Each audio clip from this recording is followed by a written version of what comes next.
Yo, what's up bro? Balik lagi di Uki Kevin Official bersama saya tentunya Uki. Di video kali ini mau membahas kasusnya Vina ya. Kita bahas lagi kasusnya Vina yang kelanjutannya guysnya.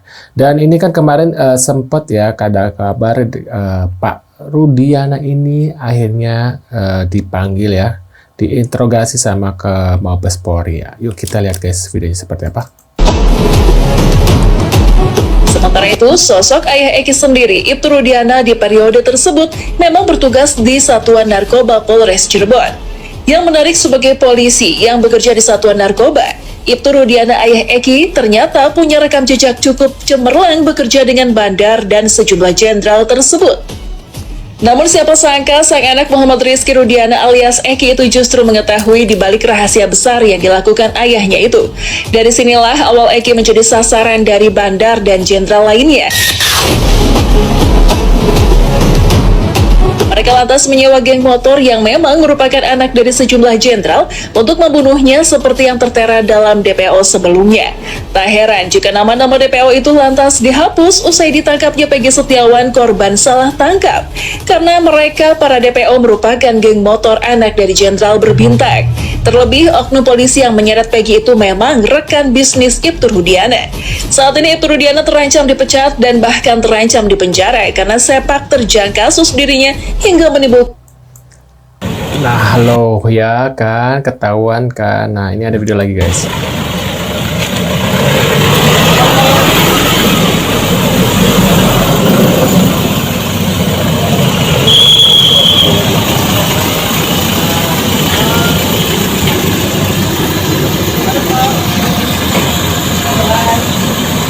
Siapa aja bang? Dan siapa aja bang? Dan siapa aja dan? Pindahnya apa dong? Satu orang bang. Adalah mobil.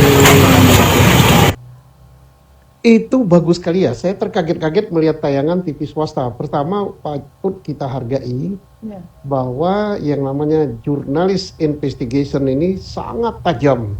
Dan kalau benar hasil investigasinya seperti itu, dan kalau benar apa yang dijelaskan oleh Mandor Soroto ya, Mandor itu kira-kira kayak aparat keamanan desa apa namanya, Comberan namanya. Ya, Comberan nama desanya. Yang betul yang dia ceritakan, berarti dialah yang menemukan pertama, dialah yang menolong pertama Eki dan Vina. Dan saat ditemukan masih hidup Vina, dan dia yang membawa ke rumah sakit, sepeda motor nggak rusak dan semuanya. Ini kalau benar ini, maka cerita tentang terbunuhnya Vina dan siapa namanya Eki akan berbalik 180 derajat, dan dapat yang sudah dihukum, yang sudah menjadi narapidana itu bebas, termasuk siapa? Peggy ya. Yang sekarang sedang disidik bebas. Mengapa demikian? Karena jalan ceritanya tidak seperti jalan cerita sidang. Nah menurut pendapat kalian gimana nih guys ya? Ya mudah-mudahan dalam waktu dekat Peggy Setiawan yang itu bisa bebas ya. Harusnya sih udah nggak ada bukti seperti itu guys, bisa bebas. Entah kenapa apa yang membuat para polisi ini masih menahan gitu ya, mungkin untuk menangkap pelaku yang sebenarnya ya guys ya. Kalau misalnya dibebaskan nanti pelaku yang sebenarnya mungkin bersembunyi gitu ya, dan mereka jadi was-was gitu. Kalau sekarang kan mungkin dia lagi, pelaku yang sebenarnya lagi enteng-enteng mungkin karena udah ada tumbal gitu ya guys ya. Ini kita lihat video selanjutnya guys. Si BAP itu lagi versi BAP itu mereka lewat ke SMP sebelah, ya, diteriakin, dilemparin, dikejar. Akhirnya Linggar menyelamatkan diri, masuk gang. Eki pulang ke ke rumah kanan 30 menit, balik lagi ke warung. Jadi belok ke kanan kalau itu Ekinya, kemudian disikatlah di jembatan, di flyover. Yang sebenarnya Linggar itu tidak nganter. Dia sampai SMA 4 bubar. Yang bubar itu ya Eki sama Vina. Ekinya jalan, Lingga nggak ikut. Terus dari SMA 4 tuh Lingga kemana?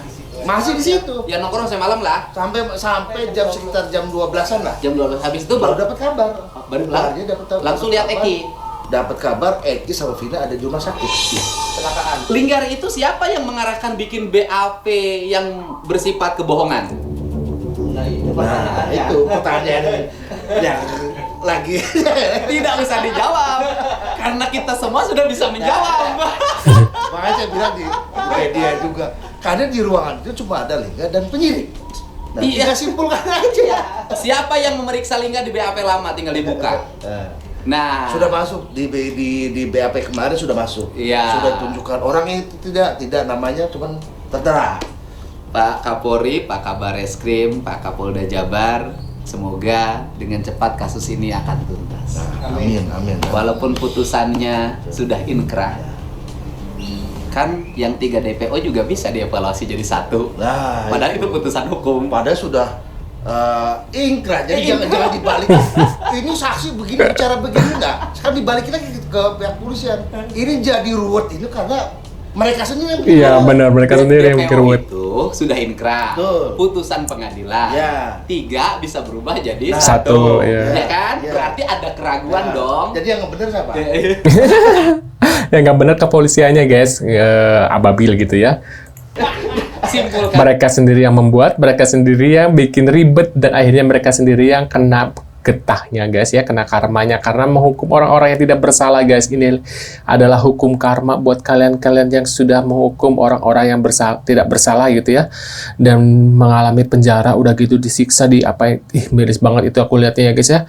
Wow, kalau gimana kalau kita menjadi seperti mereka guys, dan kita rakyat kecil nggak bisa membuktikan, tidak bisa menghukum para mereka, dan inilah buktinya doa-doa dari orang tua mereka.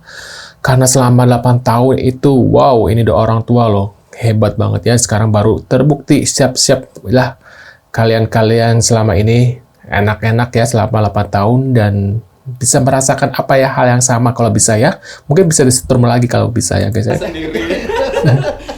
Berartinya kan Polda yang sekarang dong, Ya. Polda hari ini meragukan DPO yang menjadi penetapan pengadilan. Betul. Dan kita pun ragu Ya. terhadap vonis yang dijatuhkan kepada Ketujuh. Nah, itu. terpidana. Nah, 8 lah. Jadi 8. Satu kan udah lepas. Sangat tatal. Ya, tetap terpidananya kan 7 Pak. Yang satu Iya. sudah keluar. Kan Keluar. sebelumnya terpidana. Iya. Iya Tapi kan kalau ini nggak benar ke bawah juga Ya, harus kalau ternyata misalnya tadi siapa? Rivaldi misalnya. Ya. Nah, tinggal pertanyaannya adalah Rivaldi ditangkap oleh Polsek itu berapa hari sebelum kejadian atau sesudah kejadian? Kalau nggak salah itu sebelum Enggak. enggak, itunya sebelum ini ya. Jadi sebelum yang lain ditangkap. Iya, artinya kan Rivaldi ini ditangkap karena kasus sajam oleh Polsek. Ya, betul. Ditangkap oleh Polsek pada kasus sajamnya setelah tanggal 27 atau sebelum tanggal 27. Nah itu. Tapi dengar kalau ya, nanti kita lihat. Kalau ternyata Rivaldi itu ditangkap setelah tanggal 27, mungkin pelakunya. Ya kan, walaupun secara hukum sudah jelas pelakunya. Tuh. Tetapi Tapi penangkapannya itu kan bukan penangkapan pembunuhan sama pemerkosaan. karena sajam. Karena membawa senjata tajam. Iya. Nah, kalau kasusnya membawa senjata tajam, kenapa dikaitkan dengan pembunuhan pemerkosaan? Nah, itu makanya. Ini Pusing banget ya guys ya. Aduh, ini ada sebuah cuitan ya. Ini Bapak Eki tulisannya guys. Ini apakah benar apa enggak ya? Aku baca secara singkat. Dihantui mulu sama arwah Vina dan akan saya kumpulkan bukti-bukti katanya.